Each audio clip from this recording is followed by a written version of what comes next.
सर्वविघ्नोपशान्तयेत्। गुरुर्ब्रह्मा गुरुर्विष्णुः गुरुर्देवो महेश्वरः गुरुः साक्षात् परब्रह्म तस्मै श्रीगुरवे नमः।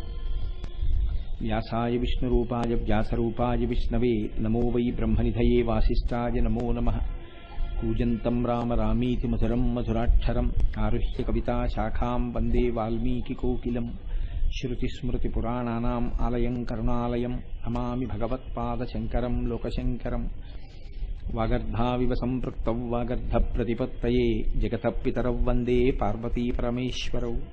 सूक्तिं समग्रयतु न स्वयमेव लक्ष्मीः श्रीरङ्गराजमहिषी मधुरैः कटाक्षैः। वैदग्ध्यवर्णगुणगुम्भनगौरवैर्यां कण्डूलकर्णकुहराः कवयोधयन्ति। हैमोद्भपुण्ड्रमजहन्मकुटं सुनासं मन्दस्मितं मकरकुण्डलचारुगण्डं बिम्बाधरं बहुलदीर्घकृपाकटाक्षं श्रीवेङ्कटेशमुखमात्मनि सन्निधत्ताम्। मनोजवं मरुततुल्यवेगं जितेन्द्रियं बुद्धिमतां वरिष्ठं वातात्मजं वनरयूथमुख्यं श्रीरामदूतं शिरसा नमामि। आपदामपहर्तारं दातारं सर्वसम्पदां लोकाभिरामं श्रीरामं भूयो भूयो नमाम्यहम्। सिन्दूरारुणविग्रहां त्रिनयनां माणिक्यमौलिस्फुरत्तारानायकशेखरां स्मितमुखीम् आपीनपक्षूरुहां पाणिभ्याम् अलिपूर्णरत्नचषकं रक्तोत्पलं बिभ्रतीं सौम्यां रत्नघटस्थरक्तचरणां ध्यायेत् परादम्बिकाम्।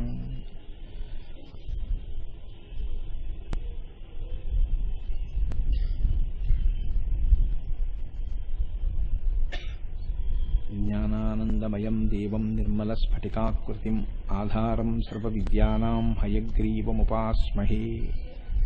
हरि ओम। सभाय नमः। శంభుదేవుని గూర్చి ప్రార్థన. అసుర సంధ్య వేళలో శివస్తోత్రాన్ని చేస్తే అమ్మవారు పరమ ప్రసన్నురాలవుతుంది. ఎందుచేత అంటే ఆవిడ మహాపతివ్రత కనుక. ఆవిడ భర్త గారి గురించి నామం ఎక్కడ వినపడుతుందో అమ్మవారు అక్కడ పరమ ప్రశాంతిని గొప్ప ఆనందాన్ని పొంది భక్తుల ఎడల పరమ ప్రీతిని పొందుతుంది.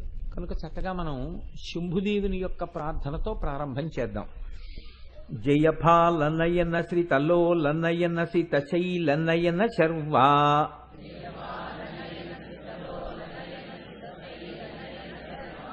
జయ కాల కాల జయ మృత్యు మృత్యు జయ దేవ దేవ శంభో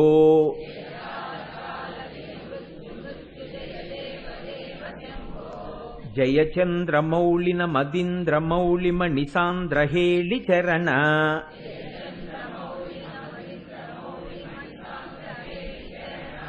జయ యోగ మార్గజిత రాగ దుర్గమునియాగ భాగ భర్గా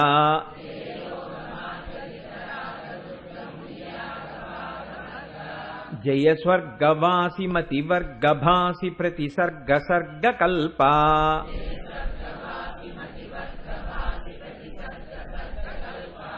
జయ బంధు జీవ సుమ బంధు జీవ సమసాంధ్య రాగ జూట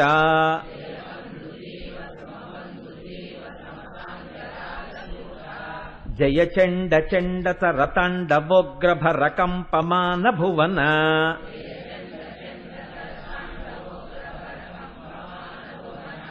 జయ హార హీర ఘన సార సారత రసారదాభ్ర రూపా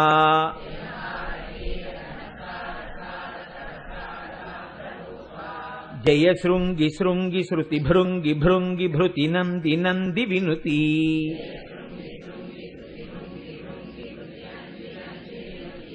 జయ కాల కంఠ కల కంఠ కంఠ సుర సుందరీ స్తుత శ్రీ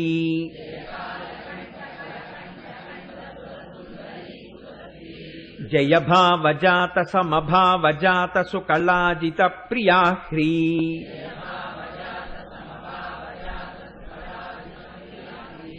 జయ దగ్ధ భావ భవ స్నిగ్ధ భావ భవ ముగ్ధ భావ భవన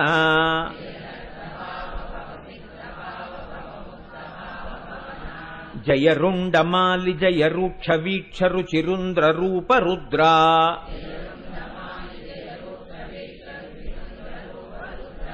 జయనాసికాగ్రనయనోగ్రదృష్టిజనితాగ్నిభుగ్న విభవా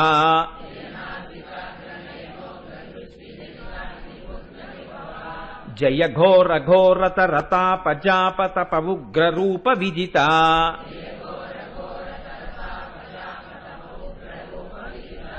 జయ కాంతిమాలి జయ క్రాంతికేలి జయ శాంతిశాలి శూలి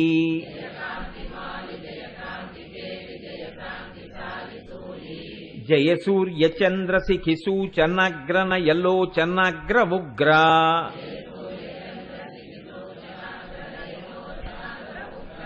జయ బ్రహ్మ విష్ణు పురుహూత ముఖ్య సురసన్నుతాఘ్రియుగ్మ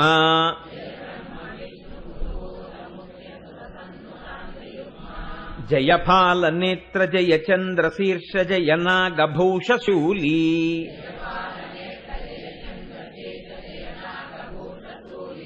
జయ కాల కాల జయ మృత్యు మృత్యు జయ దేవ దేవ శంభో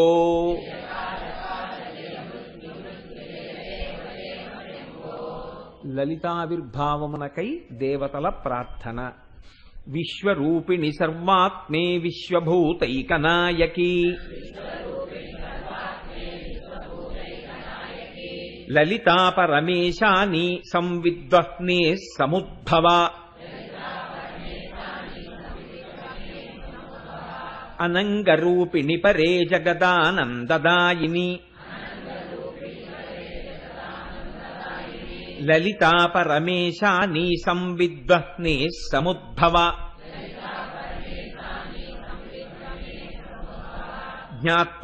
జ్ఞాత్వజ్ఞానజ్ఞేయరూపే మహాజ్ఞాన ప్రకాశిని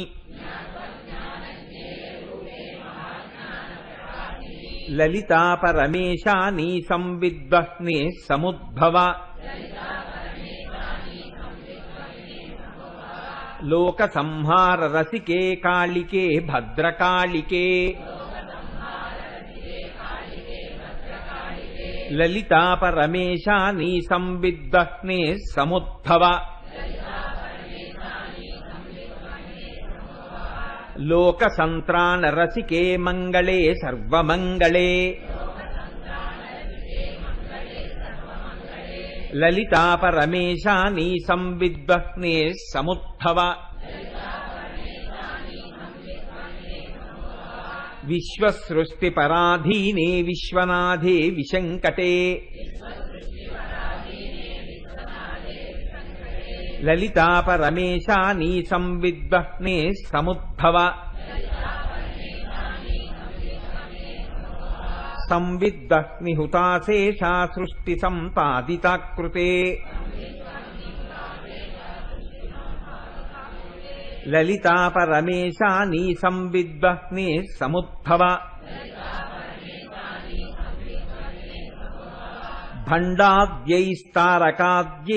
భండాద్యైస్తారకాద్యైశ్చాపీడితానాం సతాం ముదే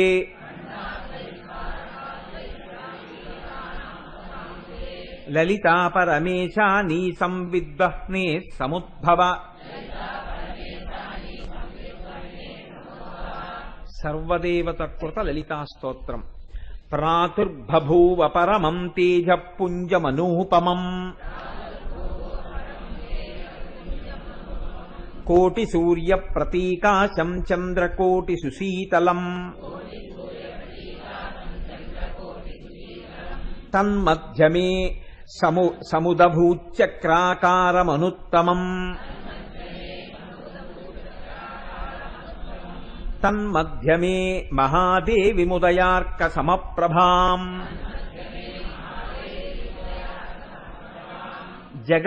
జగదుజ్జీవనాకారాం బ్రహ్మ విష్ణు శివాత్మికాం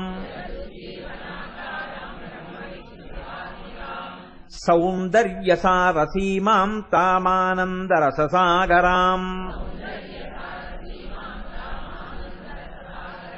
జపాకుసుమ సంకాశాం దాడిమీ కుసుమాంబరాం సర్వాభరణ సంయుక్తాం శృంగారైకరసాలయాం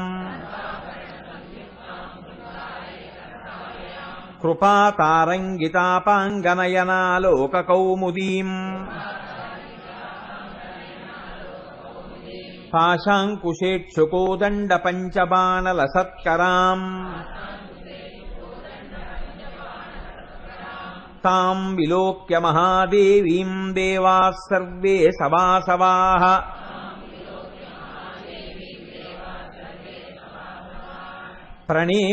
ప్రణేముర్ముదితాత్మానో భూయో భూయోఖిలాత్మికాం.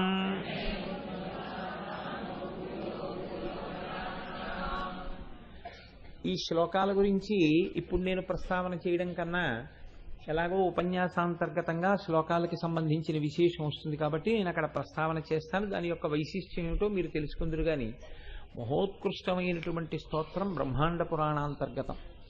అది ప్రతిరోజు దేవస్థానంలో కూర్చుని అసుర సంధ్య వేళలో ఇంతమందివి కలిసి పారాయణ చేయడం వల్ల, ఇంతమందివి కలిసి చదవడం వల్ల భగవంతుని యొక్క కృపాకటాక్షములు మన యందు ప్రసరించేటటువంటి అవకాశములు పుష్కళముగా ఉంటాయని ఋషిప్రోక్తము కనుక నమ్మి విశ్వాసంతో ప్రతిరోజు అసుర సంధ్య వేళలో వీటిని అనుసంధానం చేసి అందరం కలిసి పఠించిన తరువాత ప్రసంగాన్ని ప్రారంభం చేస్తూ ఉంటాను.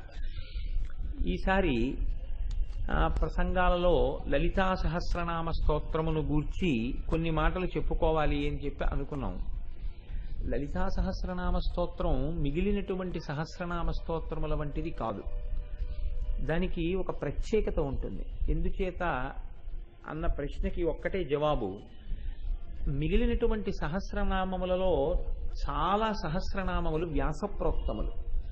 ఒక్క లలితా సహస్రనామ స్తోత్రం మాత్రం వ్యాసప్రోక్తం కాదు, వ్యాసుడు చెప్పినది కాదు. వసిన్యాది దేవతలు చేసినటువంటి స్తోత్రాన్ని వ్యాస భగవానుడు బ్రహ్మాండ పురాణంలో మనకి అందించాడంతే.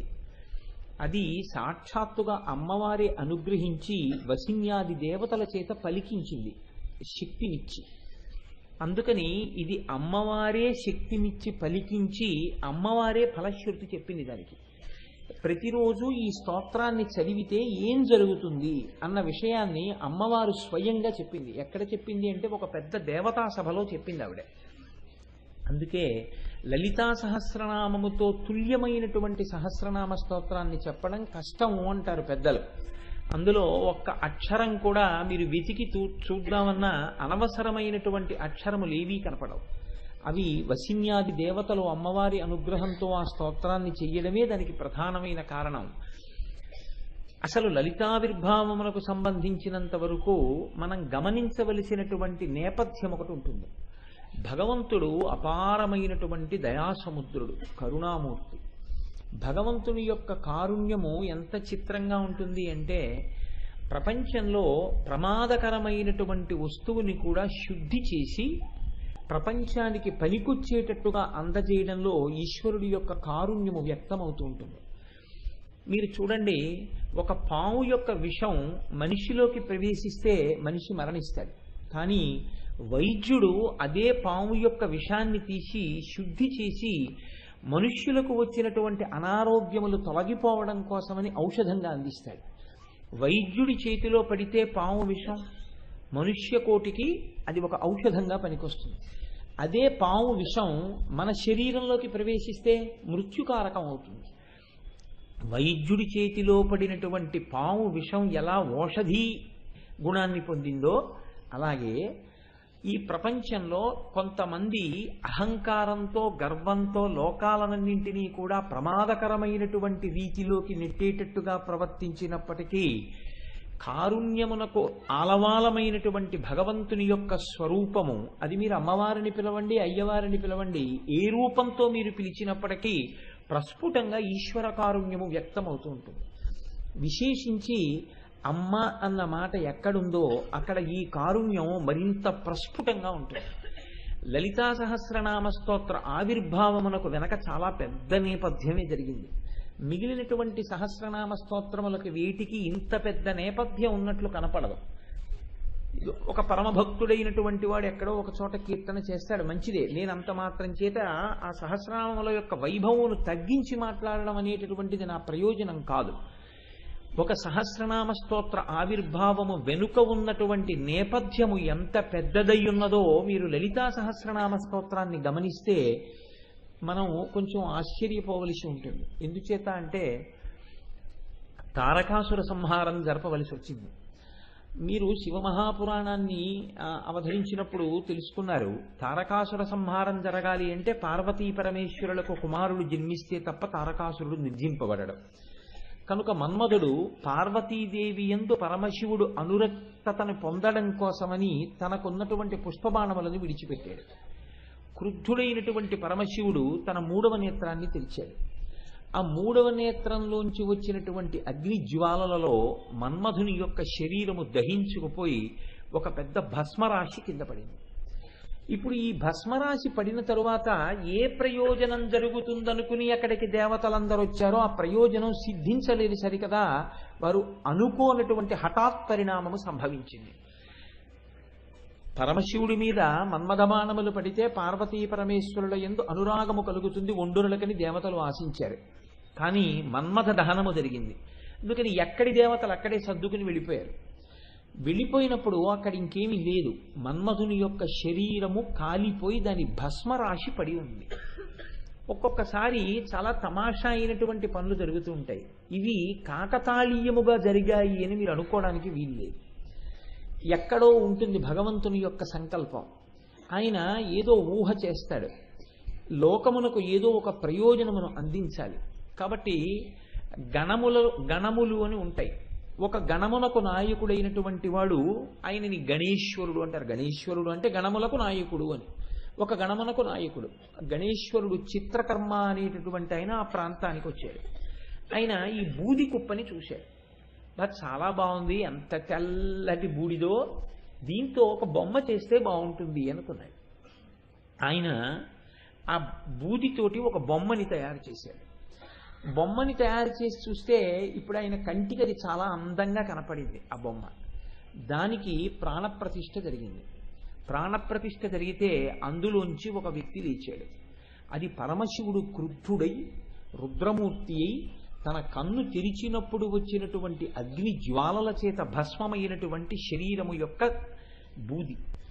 అందులోంచి తయారైనటువంటి వ్యక్తి కనుక వ్యగ్రతతో కూడినటువంటి స్వభావంతో ఉన్నాడు. ఇప్పుడు ఆ వ్యక్తిని చూసి చతుర్ముఖ బ్రహ్మగారు అన్నారు, భండ భండ అన్నారు. అంటే ఆయనకి అనుకోకుండానే నామకరణం జరిగింది. భండ భండ అన్నారు. అంటే ఆయన పేరు భండాసురుడు అయ్యాడు. అసురుడు ఆయనకి వెంటనే వచ్చిన పేరు కాదు. బ్రహ్మగారు ఆయన్ని పిలిచినటువంటి మాట భండ అని పిలిచారు. ఇప్పుడు ఈ భండ అసురుడయ్యాడు. అసురుడైతే రాక్షసుడైతే భండాసురుడు అయ్యాడు. ఈయనతో పాటుగా 2 జన్మించారు. వాళ్ళిద్దరిని ఆయన యొక్క సోదరులు అని పిలిచారు. వాళ్ళు విశుక్రుడు, విషంగుడు. వాళ్ళ పేర్లన్నీ అలాగే ఉంటాయి. ఆ తమాషా ఏమిటో మీరు ఎలాగో లలితా సహస్రనామ స్తోత్రానికి వ్యాఖ్యానం వస్తుంది కాబట్టి అప్పుడు విందురు గాని నేను ఇప్పుడు నేపథ్యంగా మాత్రమే ఆవిష్కరించే ప్రయత్నం చేస్తాను. ఈ విశుక్రుడు, విషంగుడు అనేటటువంటి సోదరులతో కలిసి భండాసురుడు లోకములనన్నింటినీ బాధ పెట్టడం ప్రారంభించాడు. ఎందుచేత అంటే మనకిటువంటి రౌద్ర ప్రవృత్తితో కూడిన వాడు ఒకడు దొరికాడు. పైగా ఆయనకి భగవంతుని యొక్క అనుగ్రహం కలిగింది. రుద్రుని యొక్క అనుగ్రహం కలిగి వరాన్ని పొందాడు. తన ఎదురుగుండా ఈ బ్రహ్మాండంలో ఎవరైనా నిలబడితే, ఈ బ్రహ్మాండంలోని వారు ఎవరైనా ఆయనకి ఎదురు నిలబడితే వాళ్ళ బలంలో సగం ఆయనకి ఎడుతుంది. కాబట్టి కొన్ని వేల సంవత్సరముల దీర్ఘాయుష్మంతుడు. ఇటువంటి వాడే మనకు కావాలి మన శత్రువులందరితో పోరాటం చెయ్యాలంటే. కాబట్టి ఇప్పుడు రాక్షసులందరూ వచ్చి ఈ భండాసురుణ్ణి నాయకుడిగా మూర్ధాభిషిక్తుణ్ణి చేసేశారు. చేసేసి ఇప్పుడు ఆయనకి విశుక్రుడు, విషంగుడు అనేటటువంటి సోదరులు కూడా బయలుదేరారు. వీళ్ళ ముగ్గురు కలిసి అపారమైనటువంటి శక్తివంతులు. అపారమైన శక్తివంతులు కనుక 2 పనులు చేస్తుంటారు. ఒకటి, తాము భోగం అనుభవిస్తారు. 2, ఆ భోగము వేరొకరు అనుభవిస్తే వాళ్ళు తట్టుకోలేరు. అదే రాక్షస ప్రవృత్తి అంటే. శరీరమునకు బలము ఉన్నప్పుడు ఈశ్వరుణ్ణి చేరుకునేటటువంటి ప్రయత్నం ఎవడు చేస్తున్నాడో వాడికి ఈశ్వరానుగ్రహం ఉన్నది అని గుర్తు. శరీరంలో బలం ఉండగా అది కేవలము భోగమునకు మాత్రమే వాడుకున్నవాడు ఆపదని గమనించలేకపోతున్నాడు. కాలము వెళ్ళిపోతోందని తెలుసుకోలేకపోతున్నాడు. తాను భోగమునందు లాలసతో ఉండడమే కాకుండా వేరొకడు ఎటువంటి భోగమును అనుభవించకూడదనేటటువంటి దృష్టికోణం కూడా పొంది ఉన్నటువంటి వాడినే రాక్షసుడు అని పిలుస్తారు. కాబట్టి ఇప్పుడు రాక్షసుల యొక్క చిలిమి చేశారు, రాక్షసులకు నాయకులయ్యారు. ఈ భండాసురుడికి 4 భార్యలు, సమ్మోహిని, కుముదిని, చిత్రాంగి, సుందరి. 4 భార్యల్ని చేసుకున్నాడు. పరమ సంతోషంగా కాలం గడుపుతున్నాడు. కాలం గడుపుతుంటే ఒకనాడు విశుక్రుడు, విషంగుడు, భండాసురుడు ఒక చోట సమావేశం అయ్యారు. రాక్షసుల యొక్క ప్రవృత్తి ఎంత గమ్మత్తుగా ఉంటుందో చూడండి. మీరు పురాణములను పరిశీలనం చేస్తే పురాణాలు ఎందుకు పనికొస్తాయండి అనుకుంటారు చాలామంది. పురాణముల యందు సరి అయినటువంటి దృష్టికోణ ప్రసరణం జరిగితే మీరు ఈ లోకాన్ని అధ్యయనం చేయడం చాలా తేలికైపోతుంది.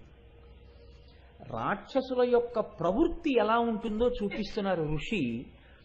వీళ్ళు 3 ఒక చోట సమావేశమయ్యారు. సమావేశమై వాళ్ళు అనుకున్నది ఏమిటంటే, మనం ఎలా జన్మించామన్నది పక్కన పెట్టండి, అనుకోకుండా జన్మించేశాం. మనం కూడా అంతే కదండి. ఎక్కడో భండాసురుడు అనుకోకండి. కొంచెం ఈ మాటలు మీరు అన్వయం చేసుకునే ప్రయత్నం చేయండి. మన ప్రయత్నం, మన ప్రయోజనం ఏం లేదు, పుట్టేశాం. కాబట్టి ఎన్ని కష్టాలు పడ్డాం, ఎన్ని జన్మలు ఎత్తి పుట్టాం పక్కన పెట్టేయండి. ఇప్పుడు పుట్టాం కదా, భోగాలను భవిస్తే కూడా వదిలిపోయింది అంతే. భండుడు అంటే ఎక్కడో ఉంటే లలితాదాసుని ఇప్పుడు చెప్పుకోవడం ఎందుకండి. కాబట్టి ఎక్కడ ఉన్నాడు భండుడు అంటే నా ఎందే ఉన్నాడు. కాబట్టి ఇప్పుడు ఈ భండాసురుడు విశుక్రుడు విషంగుడితో కలిసి అన్నాడు, మనం సుఖాలు అనుభవించాం, మనం భోగాలు అనుభవించామంటే బాగుంది. మనని ఆశ్రయించినటువంటి వాళ్ళు సుఖాలు అనుభవించారు, భోగాలు అనుభవించారు, చాలా బాగుంది. మనకి ఎవరు జయ జయధ్వానం చేస్తారో, ఎవరు మనని ప్రభువుగా అంగీకరించారో, ఎవరు మన మోచేతి కింద నీరు తాగి బతుకుతున్నామని గులాములై ఉన్నారో అటువంటి వాళ్ళు సుఖములు అనుభవిస్తే మనకేం అభ్యంతరం లేదు. అటువంటి వారెవరు?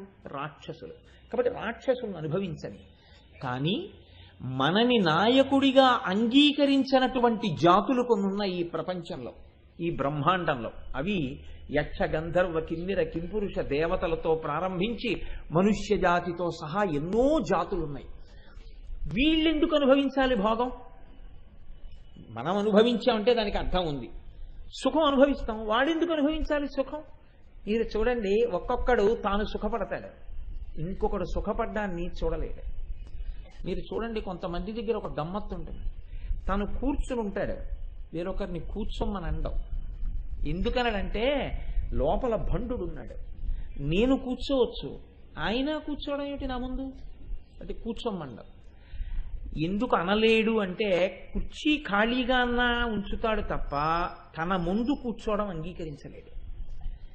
ఇటువంటి స్థితి భండాసురుడైతే దీన్ని అధిగమించి తన కష్టాన్ని పక్కన పెట్టి అవతల వాళ్ళ యొక్క కష్టం గురించి ఎక్కువ ఆలోచించగలగడం దైవత్వం. అంతే తేడా. చంద్రశేఖర పరమాచార్య స్వామి ఒకరోజు ఆశ్రమం అధికారులు చూస్తే ఒప్పుకునేవారు కాదు. మీరు ఈ వయస్సులో ఇలాగే మాట్లాడుతుంటే మీ ఆరోగ్యం ఏమైపోతుందని బెంగపెట్టుకునేవారు. ఒకరోజు పాపం పీఠం మేనేజర్ గారు ఏదో పని మీద ఎక్కడికో వెళ్ళారు. మంచి అవకాశం దొరికిందనుకున్నారు పరమాచార్యుల వారు. ఓ గడ్డిమావు దగ్గర కూర్చున్నారు. ఆయన కూర్చునే ప్రదేశాలు కూడా అలాగే ఉంటాయి, ఎందుకంటే అక్కడ ఆవులు తిరుగుతాయి, అందుకని ఆయనకి పరమ ప్రీతి. ఓ గడ్డిమావు దగ్గర కూర్చున్నారు. ఎవరో వెళ్ళి పురాణాల్లో ఉండేటటువంటి విషయాల గురించి మాట్లాడడం మొదలెట్టారు. అంతే, ఆయన పరమ ప్రసన్నులు అయిపోయారు. మాట్లాడేస్తున్నారు. తెల్లవారుజామున 3 అయింది. ఆయనకి 3 అయినట్టు ఆయనకి తెలియదు, కూర్చున్న వాళ్ళకి తెలియదు. పరమాచార్య మాట్లాడడం అంటే మాటలా అండి, అమృతధారలు. 3 అయింది. తెల్లవారుజాము సమయంలో ఆయన్ని కలుసుకోవడానికి అవుతుందేమో, స్నానం చేసి బయటికి వస్తారు కదా అని ఒక స్త్రీ తన కూతుర్ని తీసుకుని వచ్చి దూరంగా నిల్చుంది. అప్పుడు వచ్చారు పీఠం మేనేజర్ గారు ఎక్కడి నుంచో. వచ్చి, స్వామి మీకు ఎన్ని మాటల నుంచి చెప్తున్నామండి, పసిపిల్లాడికి చెప్పినట్టు భగవంతుడి పేరెత్తితే, పురాణం పేరెత్తితే, వేదం పేరెత్తితే, ఉపనిషత్తు పేరెత్తితే అలా మాట్లాడేయడమే. 3 అయింది. పోని పడుకుంటారా వెళ్ళో గంట అనుష్ఠానం. ఎలా ఉంటుంది ఆరోగ్యం? మీరు లేచి వెళ్ళి స్నానం చేసి, మీరు ఏమయ్యా ఇంతసేపు మాట్లాడించడానికి మీకు బాధగా లేదు, ఎందుకయ్యా అలా మాట్లాడిస్తారా ఆయన్ని అంటున్నారు. ఆయన అంటున్నారు పరమాచార్యులు వారు, ఈయన లేచి కమండలం పట్టుకుని సత్యదండం పట్టుకుని వెళ్ళబోదామని ఇలా చూశారు.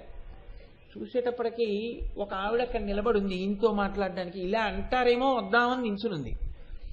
పాపం చూశారు కదా, పిలుస్తారేమో అని ఆదుర్దా పడుతోంది. పీఠం మేనేజర్ గారు చూశారు, ఇంకా 3 అవ్వలేదు, అప్పుడే నువ్వు కూడా సిద్ధమైపోయావా?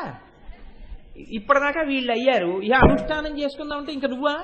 అన్నారు. అంటే ఆయన అన్నారు, ఏమో నీకు చెప్పడం మర్చిపోయాను, ఒక్కసారి వెళ్ళి దేవాలయం దగ్గర కొద్దిగా విభూతి ఉంటుంది, అక్కడ ఒక్కసారి పట్టరా అన్నారు. అంటే మరి స్వామివారి ఆజ్ఞ కాదనకూడదు, గబగబా వెళ్ళారు పీఠం మేనేజర్ గారు. ఆయన గబగబా ఇల్లారా అన్నారు. అని ఏమమ్మా ఎందుకు నిల్చున్నావు చీకట్లో అంతసేపు, ఏమి చెప్పు నీకు కారణం. ఆవిడ ఏదో చెప్పింది, ఆయన తీసుకొచ్చారు, ఆ విభూతి ఆవిడికి ఇచ్చేయని వెళ్ళిపోయారు. అంటే తన కష్టం గురించి చూసుకునేటటువంటి లక్షణాన్ని కూడా అధిగమించేసి అవతల వాళ్ళ కష్టం ఒక్కటే ఆలోచించగలిగినటువంటి స్థితికి మహాపురుషులు వెళ్ళిపోతారు. కేవలం తన భోగం తన సుఖం తప్ప ఇతరులు అటువంటి సుఖాన్ని కాని భోగాన్ని కాని అనుభవించకూడదని చూసేటటువంటి వాడు రాక్షస ప్రవృత్తి కలిగిన వాడు. కాబట్టి ఇప్పుడు భండుడికి వచ్చిన ఆలోచన ఏమిటి? మనం భోగం అనుభవిస్తున్నాం, బాగుంది. మనని నమ్మిన వాళ్ళు భోగం అనుభవిస్తున్నారు, బాగుంది. మన నాయకత్వం లేని వాళ్ళు, మన్ని నాయకుడిగా అంగీకరించని వాళ్ళు ఎందుకు భోగాలు అనుభవించాలి? వాళ్ళు అనుభవించకూడదు. కాబట్టి భోగం అనుభవించకూడదు అంటే ఏం చెయ్యాలి? వాళ్ళు చాలా చమత్కారమైన ఆలోచన చేశారండి. సృష్టిలో బహుశः ఏ రాక్షసులకి రాలేదు ఇటువంటి ఆలోచన. వాళ్ళు అన్నారు, మనం ఒక పని చేద్దాం, సుఖములన్నింటికీ ఆలవాలము ఎక్కడుందో దాన్ని నిర్వీర్యం చేద్దాం. కాబట్టి మనలో భండుడు స్వర్గలోకానికి వెడతాడు, విశుక్రుడు భూలోకానికి వెడతాడు, విషంగుడు రసాతలానికి వెడతాడు. ముగ్గురం స్థూల శరీరాలతో వెళ్ళద్దు, సూక్ష్మ శరీరాలతో వెడదాం. వెళ్ళిన ప్రతి చోట మనం చెయ్యవలసిన పని ఒక్కటే. ఏమిటి ఆ పని అంటే, పురుషులకు పుంసత్వము లేకుండా నశింపచేసేద్దాం. స్త్రీల యందు రసోత్పాదనం లేకుండా, రేతస్సు లేకుండా స్త్రీలని చేసేద్దాం. స్త్రీకి స్త్రీ సహజమైనటువంటి స్థితి ఉండదు, పురుషుడికి పుంసత్వం ఉండదు. ఇప్పుడు స్త్రీ పురుషుల మధ్య భోగేచ్ఛ ఉండదు. స్త్రీ పురుషుల మధ్య భోగేచ్ఛ లేని నాడు, అసలు ఆ సంతోషము అన్నది కొరవడిపోయిన నాడు, మనస్సుని సంతోషంగా ఉంచుకోవడము అనేటటువంటి ప్రయత్నమే లేని నాడు లలిత కళలు నశించిపోతాయి. సంగీతం వినరు, ఎవరు నృత్యం వినరు, ఎవరు చక్కగా ఎక్కడో ఏదో మంచి కార్యం జరుగుతోందంటే వినరు. ప్రతివాడు ఏమైపోతాడంటే నీరసపడిపోతాడు. ఈ నీరసపడిపోతే ఏమైపోతుందంటే ఎక్కడ ఏమీ జరగవు. ఇలా నీరసపడిపోతే కొన్నాళ్ళకి ఏమైపోతుంది? స్త్రీ పురుషుల మధ్య భోగేచ్ఛ లేదు. భోగేచ్ఛ లేదు కాబట్టి ప్రత్యుత్పత్తి లేదు. ప్రత్యుత్పత్తి లేదు కాబట్టి భోగము లేదు, ప్రత్యుత్పత్తి లేదు. కాబట్టి ఆ జాతులు తమంత తాము నశించిపోతాయి. కొన్నాళ్ళకి దేవతలందరూ ఏమైపోతారు? నశించిపోతారు. కొన్నాళ్ళకి మనుష్యులందరూ ఏమైపోతారు? నశించిపోతారు. కొన్నాళ్ళకి జంతులోకం అంతా ఏమైపోతుంది? నశించిపోతుంది. సర్పజాతి ఏమైపోతుంది? నశించిపోతుంది. ఎవరు మిగిలిపోతారు ఈ భోగేచ్ఛతో ఉండి? రాక్షసుల ఒక్కళ్ళే మిగులుతారు. మనకి భోగము మిగలాలి, భోగం అనుభవించడానికి మనం తప్ప మరొకడు ఉండనుకోవడం. అంటే అసలు ఆ కోరిక ఎంత దూరం వెళ్ళిపోయిందో చూడండి.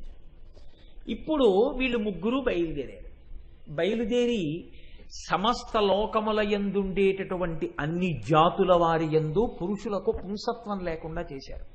పుంస్త్వము లేదు. స్త్రీల యందు రసము రేతస్సు లేదు. అక్కడ మహర్షి ఒక అందమైన మాట అంటారు, రసయేవ పరం బ్రహ్మ రసయేవ పరాగతి రసోహి కాంతిధ పుంసాం రసో రేత ఇతి స్మృత. మనుష్యుల యందు ఈశ్వరానుగ్రహం చేత పెరిగేటటువంటి ఆ వీర్య రేతస్సులే కాంతిగా, స్మృతిగా, ఉత్సాహంగా, ప్రాణశక్తిగా ద్యోతకమవుతూ ఉంటాయి. అవి నశించిపోవడం ప్రారంభిస్తే సమస్త జీవకోటి నీరసపడిపోతుంది. కాబట్టి జీవకోటి అన్ని చోట్ల నీరసపడింది. ఆఖరికి రసాతలంలో ఉండేటటువంటి సర్పజాతులు పడగలెత్తడం కూడా మానేసి, ఎక్కడా లలిత కళలు లేవు, ఎక్కడా కచేరీలు లేవు, ఎక్కడా సంగీతం లేదు, ఎక్కడా నృత్యం లేదు, ఎక్కడా ఏ సభలు లేవు, ఎక్కడా ప్రవచనాలు లేవు, ఎక్కడా హోమాలు లేవు, యజ్ఞాలు లేవు, యాగాలు లేవు. ఏమిటో ఎవరిని చూసినా అలా దిగాలుగా కూర్చుని ఉంటారు. ఒకరిని ఒకరు చూసుకోరు, ఒకరిని ఒకరు చూసి చిరునవ్వులుండవు, ఒకరిని ఒకరు చూసి సంతోషాలుండవు. వీళ్ళు యుద్ధం చేయలేదు. యుద్ధం చెయ్యకుండా లోకమునందు కామప్రళయాన్ని సృష్టించాడు భండాసురుడు. ఇది లలితా సహస్రనామ స్తోత్ర ఆవిర్భావమునకు నేపథ్యం. ఇప్పుడు ఎవరికైనా అసలు మనం ఎందుకు ఇలా ఉన్నాం అని ప్రశ్న వేసుకుందామన్న ఉత్సాహం లేదు అసలు. సమస్త జాతులు నీరసపడిపోయాయి, సమస్త లోకాలు నీరసపడిపోయాయి. ప్రత్యుత్పత్తి లేదు, జాతులు నశించిపోవడం ప్రారంభమైపోయింది. అయిపోయి ఎక్కడ మళ్ళీ ఆ జాతులు పెరగకుండా నీరసించిపోతున్నాయి. లోకమంతా రాక్షస గణాలు పెరిగిపోతున్నాయి. ఎక్కడ చూసినా భండాసురుడి నాయకత్వమే వర్ధిల్లుతోంది. ఈ స్థితిలో ఒక చిత్రమైనటువంటి స్థితి ఏర్పడింది. దేవతలు గుర్తించారు ఇదంతా భండాసురుడి వలన జరుగుతోంది. వాడు తన సోదరులతో కలిసి పైకి కనపడకుండా మిగిలినటువంటి రాక్షసులలా యుద్ధం చెయ్యకుండా సూక్ష్మ రూపంతో అన్ని లోకములలో ప్రవేశించి అన్ని జాతుల యొక్క తేజస్సుని పాడి చేస్తున్నాడు. ఇప్పుడు ఈ భండాసురుణ్ణి నశింప చెయ్యాలి అంటే ఎవరు నశింప చేస్తారు? స్థితికారుడు కనుక ఎప్పుడైనా ఇటువంటి రాక్షసులతో ఇబ్బంది వస్తే ఇంతకుముందు మనని రక్షించిన వాడు కనుక భగవానుడు శ్రీ మహావిష్ణువుని ప్రార్థన చేద్దాం. అందరూ కలిసి వైకుంఠానికి వెళ్ళారు. ఆయన్ని ప్రార్థన చేశారు. ఆయన అన్నారు, ఇత పూర్వం నేను అవతారములను స్వీకరించి మిమ్మల్ని అందరినీ కాపాడినటువంటి మాట పరమ యథార్థం. కానీ ఈ బ్రహ్మాండమునకు సంబంధించినంత వరకు భండాసురుడి దగ్గర ఒక వరం ఉంది. ఆయన ముందు ఈ బ్రహ్మాండంలో ఉన్నటువంటి ఎవ్వరూ పనికిరారు, సగం బలాన్ని తీసుకుంటాడు. కాబట్టి ఇప్పుడు ఈ బ్రహ్మాండానికి ఆవలి ఉన్న వారిని తీసుకొచ్చి ఈ బ్రహ్మాండంలో ఉన్న భండాసురుణ్ణి నిర్జింప చెయ్యాలి. అందుకే బ్రహ్మాండము అంటే కోడిగుడ్డులా ఉంటుంది అని ఆ రోజుల్లో ఋషులు పేరు దానికి బ్రహ్మాండము, అండము, గుడ్డు అన్న పేరు పెట్టారు. ఆ తర్వాత కాలంలో ఎప్పుడో ఈ మధ్య అదంతా ఓవెల్ షేప్ లో ఉంటుంది, ఇలా ఉంటుంది, గుడ్డులా ఉంటుంది అని చెప్పారు. కానీ ఎప్పుడు చెప్పిన మాట అండి ఋషులు ఇది. కాబట్టి ఇప్పుడు ఈ బ్రహ్మాండమునకు బయటికి వెళ్ళాలి. మనం వెళ్ళి పిలవాలి దేవతల్ని, ఒక మహానుభావుణ్ణి పిలవాలి, ఒక తల్లిని పిలవాలి, ఆవిడ రావాలి. ఆవిడ వస్తే భండాసురుణ్ణి నిర్జిస్తుంది. ఇప్పుడు మనందరం అసలు బయటికి వెళ్ళడం ఎలాగని అడిగారు. అడిగితే ఒక గొప్ప యజ్ఞం ఒకటి చెయ్యాలి. హిమాలయ పర్వతం మీద కొన్ని వందల ఎకరాలలో ఆ యజ్ఞ ప్రాంగణాన్ని ఏర్పాటు చేయాలి. చాలా గొప్పగా చెప్పారండి. ఇవన్నీ చేస్తే వాడికి తెలియకుండా ఉంటుందా? వాడు గూఢచారులతో తిరుగుతున్నాడు. ఎక్కడ ఎవడు కదిలినా వాడు పసిగడతాడు. ఏం చేయడం? వాడికి ఎప్పుడూ ఉన్న కోరిక ఏమిటి? ఇతరులు అనుభవించకూడదు, తాను భోగం అనుభవించాలి కదా.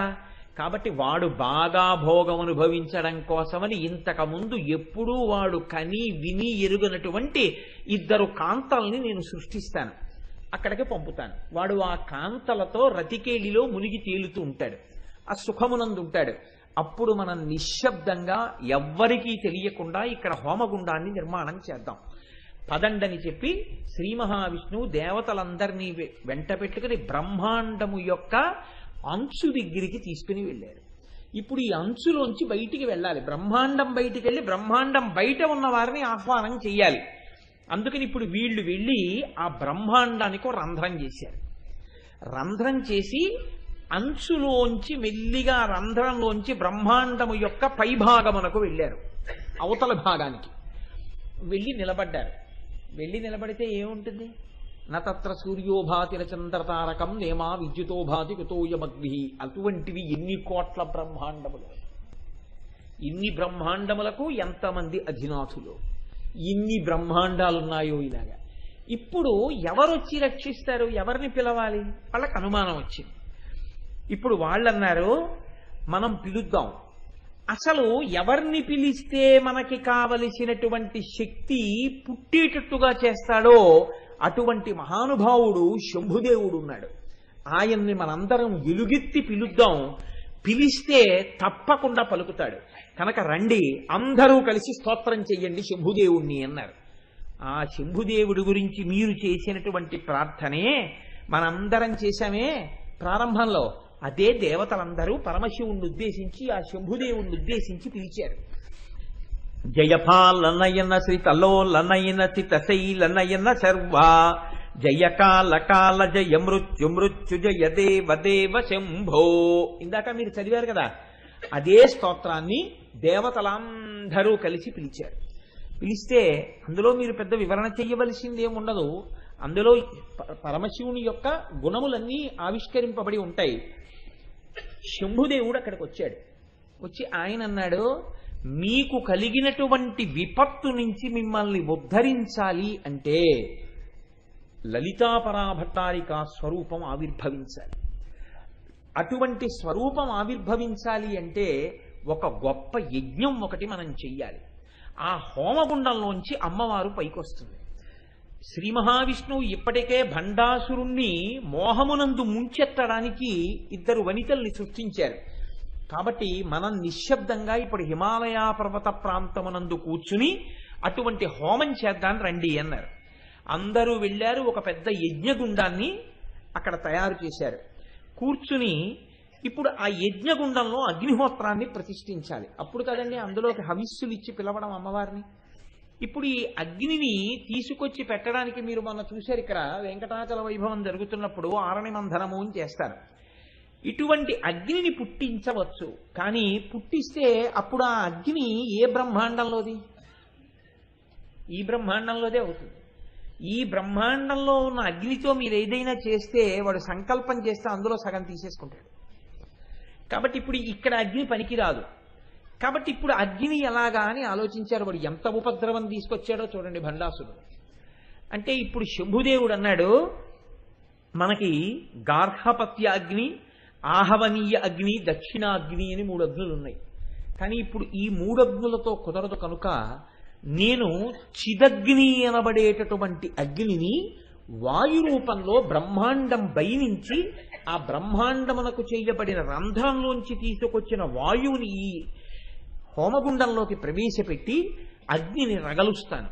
దాన్ని చిదగ్ని అంటారు. ఇప్పుడు ఈ చిదగ్ని గుండంలో మీరు హవిస్సులు ఇవ్వండి. హవిస్సులు ఇచ్చేటప్పుడు మీరు సామాన్యమైనటువంటి పదార్థమును వేస్తాను అంటే మీరు చేసినటువంటి యజ్ఞము చేత ప్రీతి చెంది అమ్మవారు ఆవిర్భవించడానికి చాలా కాలం పట్టచ్చు. మనకి మళ్ళీ భండుడు మేల్కొనే లోపల అమ్మవారి ఆవిర్భావం జరిగిపోవాలి.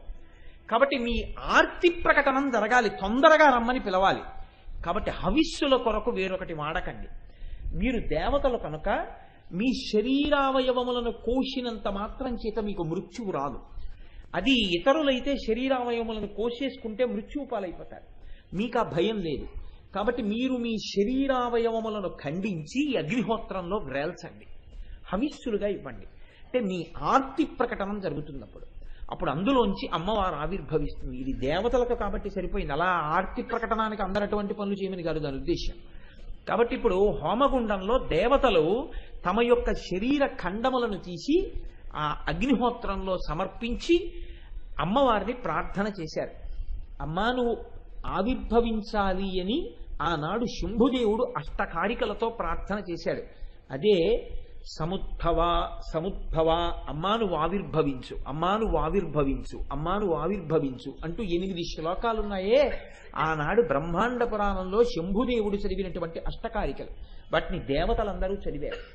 అలా చదివితే అమ్మవారి యొక్క ఆవిర్భావం ప్రారంభమైంది ఆ చిదగ్నిగుండంలోంచి.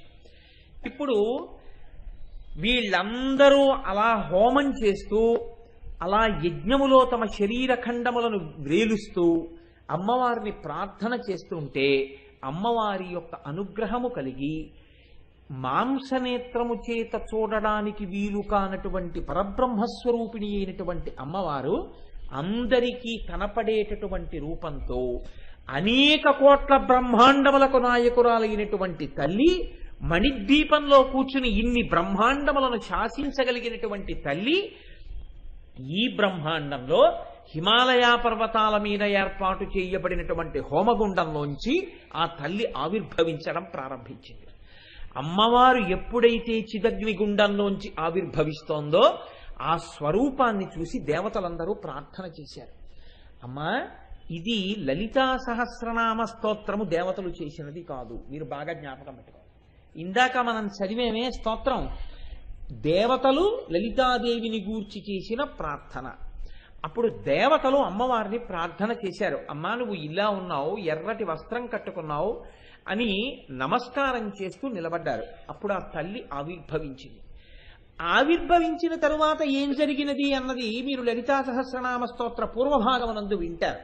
ఆవిడ యుద్ధం ఎలా చేసింది, ఆవిడ ఎలా దేవతా సైన్యాల్ని సృష్టి చేసింది, అప్పటికప్పుడు ఆవిడ వారాహిని ఎలా సృష్టించింది, శ్యామలాదేవిని ఎలా సృష్టించింది, ఆవిడ ఏనుగుల్ని ఎలా సృష్టించింది, గుర్రాల్ని ఎలా సృష్టించింది, బాలాతల్లిని తన బిడ్డని ఎలా సృష్టించింది, తన భర్తని మహాకామేశ్వరుడిగా ఎలా స్వీకరించింది, యుద్ధం ఎలా చేసింది, ఆఖరికి భండాసురుణ్ణి నిర్జించింది, ఆవిడ సంహరించింది.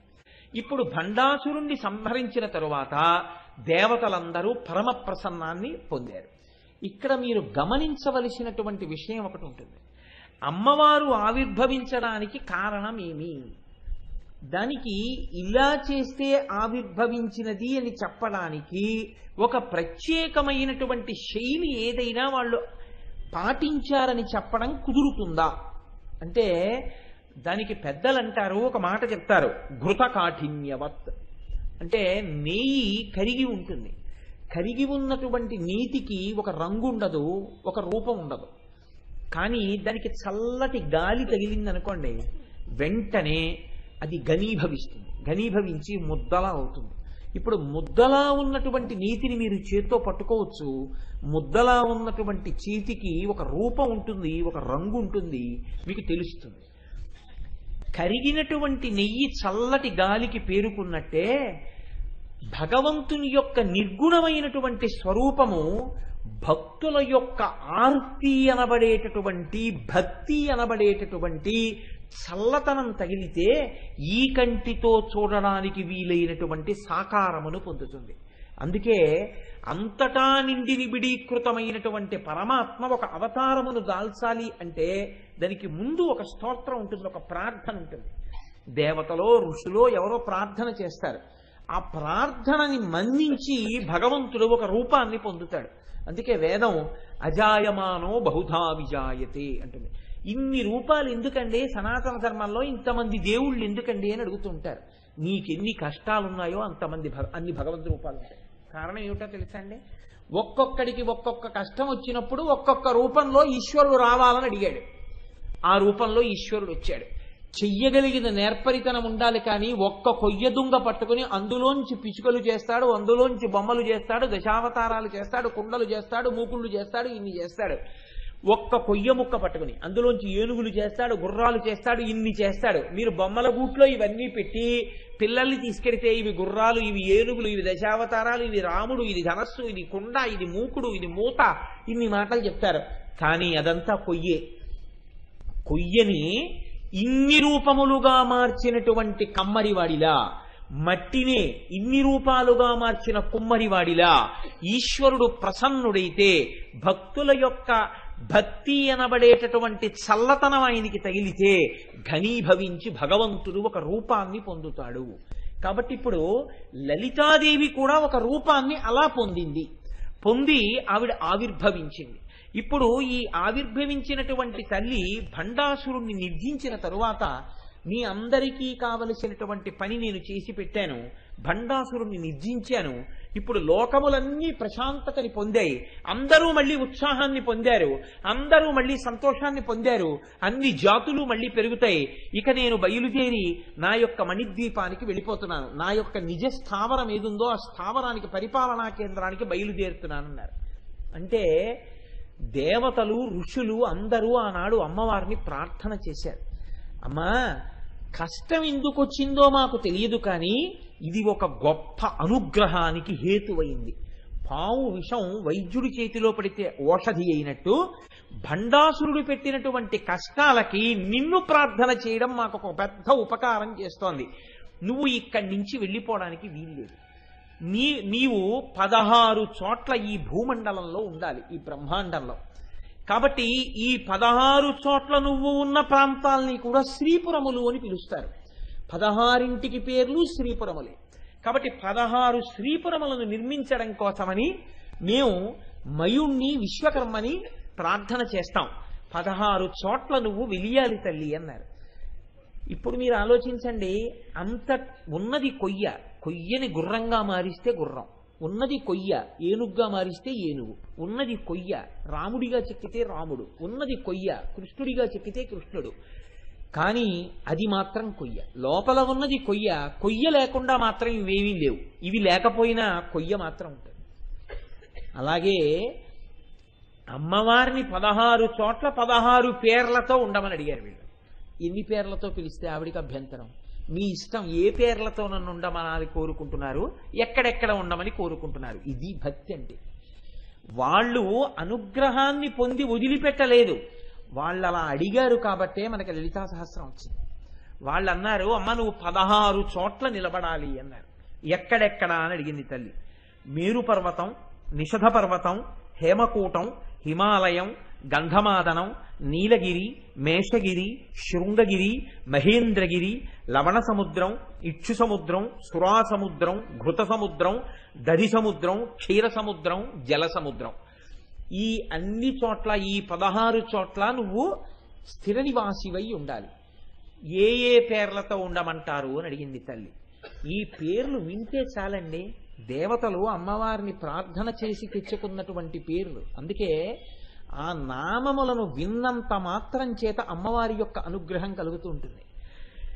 కామేశ్వరీపురి, భగమాలినీపురి, నిత్యక్లిన్నాపురి, భేరుండాపురి, వస్నివాసినీపురి, మహావజ్రేశ్వరీపురి, శివదూతీపురి, త్వరితాపురి, కులసుందరీపురి, నిత్యాపురి, నీలపతాకాపురి, విజయాపురి, సర్వమంగళాపురి, జ్వాలామాలినీపురి, చిత్రాపురి, మహానిత్యాపురి అని 16 పేర్లతో అమ్మవారి పేరుతో ఉన్నటువంటి పురంగా. అసలు అన్నిటికీ పేరు శ్రీపురాలి. 16 పేర్లతో అమ్మవారు 16 ప్రాంతములలో వెలిసింది. ఆ తల్లి వెలిసిందంటే దేవతల ప్రార్థనని అనుసరించి 16 ప్రాంతములందు నిలబడి ఈ బ్రహ్మాండాన్నంతటినీ ఆ తల్లి తన యొక్క రక్షణ కవచంలోకి తీసుకుంది.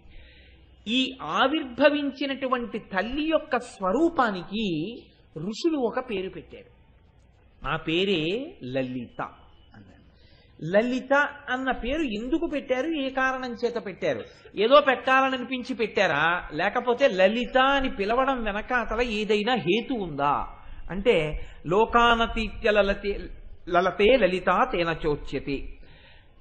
ఈ తల్లి లోకములన్నింటినీ మించిపోయినటువంటి అతిశయంతో కూడినటువంటి తల్లి కనుక, అంతటి సౌందర్యమును పొంది ఉన్న తల్లి కనుక లోకానతీత్య లలతే లలిత తేన చోచ్యతే. ఆ తల్లికి లలిత అని ఉచ్యతే పిలవబడినది. కానీ ఇక్కడ మీరు ఒక విషయాన్ని ఆలోచించండి, కొంచెం మీరు జాగ్రత్తగా పరిశీలనం చేస్తే ఒక విషయాన్ని మీరు గమనించవలసి ఉంటుంది. అమ్మవారు లోకములనన్నింటికన్నా కూడా అతిశయమైనటువంటి అందంతో ఉంది అని మీరు మాట అన్నారనుకోండి, అప్పుడు అది భక్తి అవుతుందా, అమ్మవారి సౌందర్యాన్ని ఎంచడం అవుతుందా? మీరు కొంచెం జాగ్రత్తగా ఆలోచించండి. అమ్మ అందాన్ని బిడ్డలు ఎంచవచ్చా? అమ్మ చాలా అందంగా ఉందండి, బ్రహ్మాండాలన్నింటినీ మించిపోయినటువంటి అందంతో మా అమ్మ ఉంది అని పేరు పెట్టి పిలిచి, అందుకని మేము లలిత అని పిలుస్తున్నాం, అందుకని లోకానతీత్య లలితే లలిత తేన చోచ్యతే అంటూ అసలు అలా అనొచ్చా? అంటే ఇక్కడ పెద్దలు అన్నారు, ఒక విషయాన్ని నువ్వు జ్ఞాపకం పెట్టుకోవలసి ఉంటుంది అన్నారు. ఇది బాహ్య సౌందర్యమును గూర్చి చెప్పినటువంటి మాట నిజమే, కానీ భగవంతుని యొక్క అనుగ్రహం కానీ, లోపల ఉండేటటువంటి మంచితనం కానీ, దయ కానీ, ప్రధానంగా మీరు దయ అన్న విషయం గురించి ఆలోచించండి. ఎందుకంటే అమ్మవారి యొక్క గుణములలో దయ ఒకటి అని ఎవరైనా అన్నారనుకోండి, ఖచ్చితంగా అది తప్పు మాట. అమ్మవారి యొక్క గుణములలో దయ ఒకటి కాదు, అమ్మయే దయ. అమ్మని ఏమనాలంటే ఆవిడ దయాస్వరూపిణి అన్నారు. అమ్మవారి యొక్క ప్రధానమైనటువంటి తత్వమే దయ. ఇప్పుడు ఒక వ్యక్తి పైకి అందంగా ఉండకపోవచ్చు, చూడగానే అబ్బాయి ఏమిటండి ఆయన అలా ఉన్నారు అని మీకు అనిపించవచ్చు, కానీ ఆయన గొప్ప దయాశాలి కావచ్చు. ఒక వ్యక్తి పైకి చాలా అందంగా కనపడచ్చు, కానీ వాడు పరమ మోసగాడు కావచ్చు, నిర్దయుడు కావచ్చు. అందము దయ రెండూ ఒకచోటే ఉండాలి అని మీరు ఎప్పుడైనా ఊహించి నిర్ధారణ చేసి చెప్పగలరా? ఒక ఆయన అందంగా ఉన్నాడు కాబట్టి ఆయన యందు దయ కూడా ఉంటుందండి ఖచ్చితంగా అని మీరు నిర్ధారణ చేయగలరా? చేయలేరు. ఈయన అందంగా లేడు కాబట్టి ఈయన యందు దయ ఉండదండి అని మీరు నిర్ధారణ చేయగలరా? చెయ్యలేరు. అందముంటే దయ ఉండాలని లేదు, దయ ఉంటే అందం ఉండాలని లేదు. అందముండి దయ లేకపోవచ్చు, అందము లేక దయ ఉండవచ్చు. అమ్మవారి యొక్క లలితా శబ్దానికి గొప్పతనం ఏమిటంటే, ఆవిడ యొక్క అందము కేవలము బాహ్యమునందందము కాదు, ఆవిడ అందము ఆవిడ యొక్క దయయే. మీరు ఆ భావనతో చూసినప్పుడే అమ్మ అన్న మాట పట్ల మనకి అంత ప్రేమ ఎందుకో తెలుసా అండి? అమ్మలో అందం చూడం, అమ్మ అనేటప్పటికీ మనకి ఏం గుర్తొస్తుంది అంటే అన్ని ప్రమాదముల నుంచి మనని చిన్నతనం నుంచి పైకెత్తినటువంటి అమృత శక్తి, అదే అమ్మ. మనం పుట్టినప్పుడు అసలు లోపల పిండం పెరగడానికి ఒక భద్రమైన స్థానాన్ని ఆవిడ ఏర్పాటు చేసింది. పిండాలన్నీ బయట పెరగాలి అని ఈశ్వరుడు ఏదో శాసనం చేశాడు అనుకోండి, ఎవడింటి కిటికీలో ఆ పిండం పెరుగుతుంది అని ఈశ్వరుడు సంకల్పం చేశాడు అనుకోండి. నేను ఇలా అన్నానని కాదు, మీరు ఆలోచించండి. అసలు చాలా మంది మీ లోకంలో ఉండవు, ఎందుకంటే చీమలో పురుగులో పక్షులో ఏవో ఒకటి తినేస్తాయి. కానీ తన కడుపులో పెట్టుకుని అమ్మ తన కడుపుని గర్భాలయం చేసి మనల్ని పెంచింది. అమ్మ తాను మృత్యు సదృశమైనటువంటి బాధను అనుభవించి తాను మనని ప్రసవించింది. అమ్మ తన రక్తాన్ని పాలగా మార్చి మనకి పట్టింది. మనం చెయ్యకూడని రీతిలో అల్లరి చేస్తే అమ్మ దాన్ని క్షమించింది. ఏదైనా ఒప్పుకుంటుంది. మంగళసూత్రం పట్టుకుంటే ఏ స్త్రీ ఒప్పుకోదు. మన ఆటలన్నీ చిన్నతనంలో అమ్మ మంగళసూత్రం పట్టుకుని, అయినా అమ్మ శుతిమెత్తగా మన వేళ్లు విడిపించింది తప్ప మంగళసూత్రం పట్టుకుంటావా అని చేయి తిప్పిలేదు.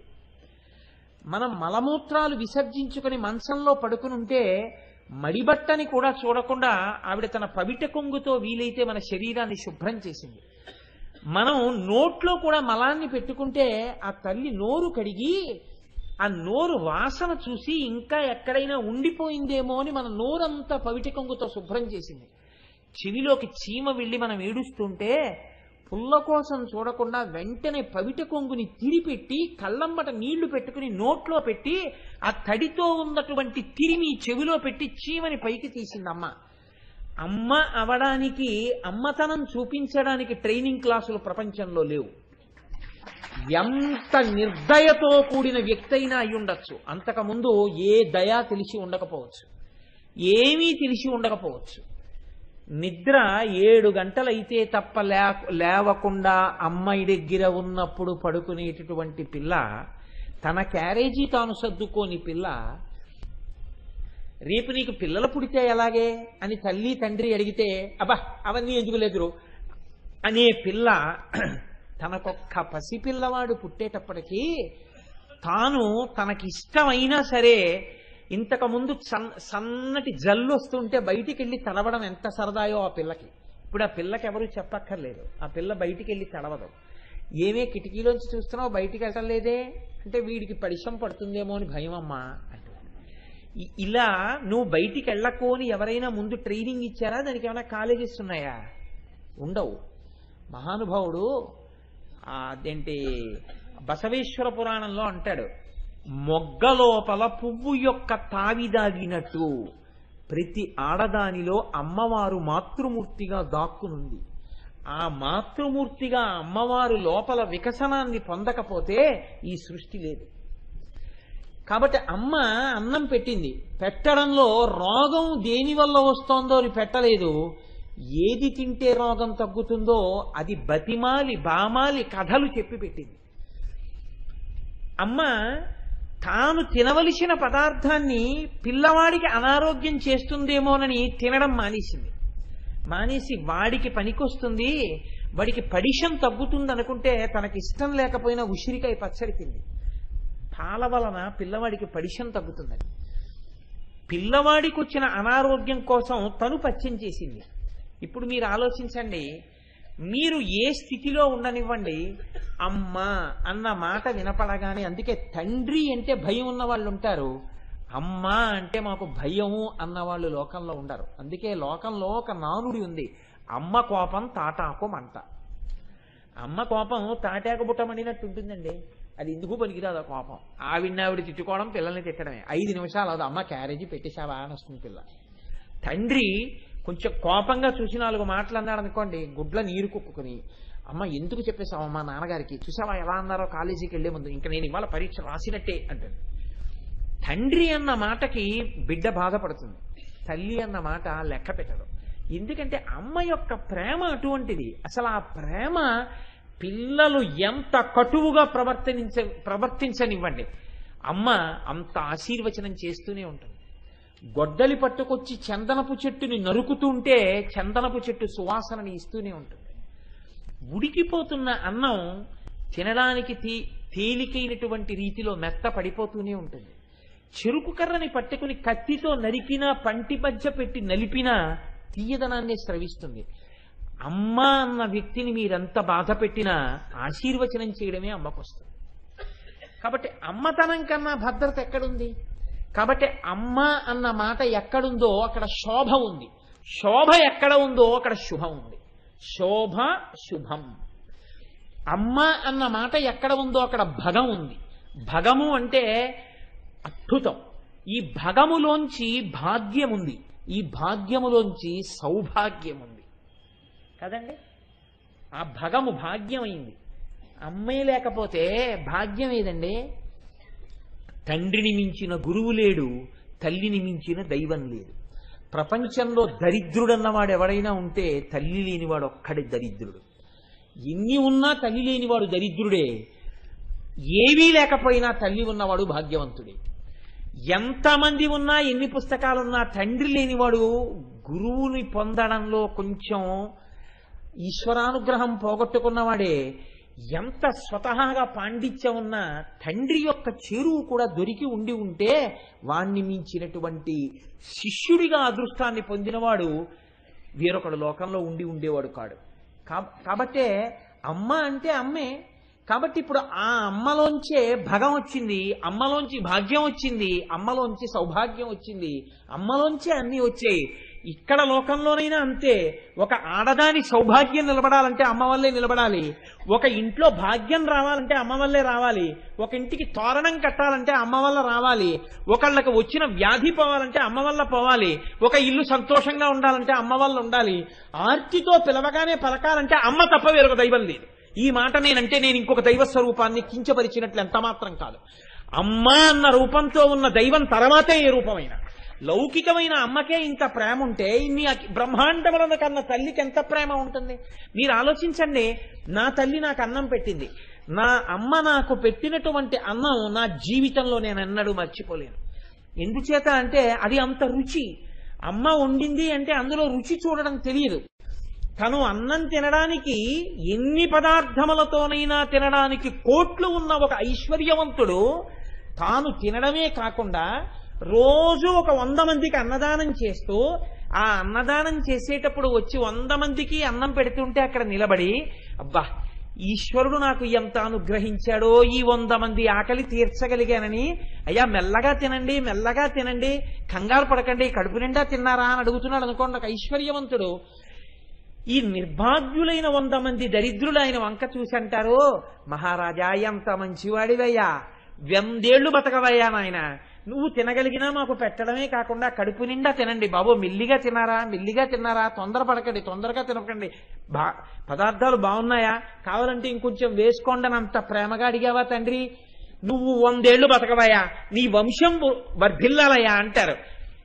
తనకి ఉన్న దాంట్లో 100 మందికి అన్నం పెట్టి కొసిరితేనే ఐశ్వర్యవంతుడికి ఇన్ని ఆశీర్వచనాలు ఇచ్చావే, ఇన్ని బ్రహ్మాండములకు చేతిలో పట్టుకున్న గరిటె దించకుండా పెడుతున్న నా తల్లిని ఊహించోసారి. ఉభౌ దర్వీ కుంభౌ మణిగణక సంభావిత గుణౌ తథానా పాణిభ్యామృతర సంృష్ణాన్న కలితౌ కళాఢ్యా కళ్యాణీ కలిత సదనా శ్రీగిరసి శిరసస్యసౌ భ్రామర్యంబా రచయితుమదిష్టార్థ విభవం. లలిత అన్న పేరుతో ఉంటే నేను సహస్రం చదవనండి, లలితా సహస్రం నాకొద్దు, అమ్మవారి నామం చెప్పను అంటే అది సంస్కారం అనుకోవాలా, కుసంస్కారం అనుకోవాలా?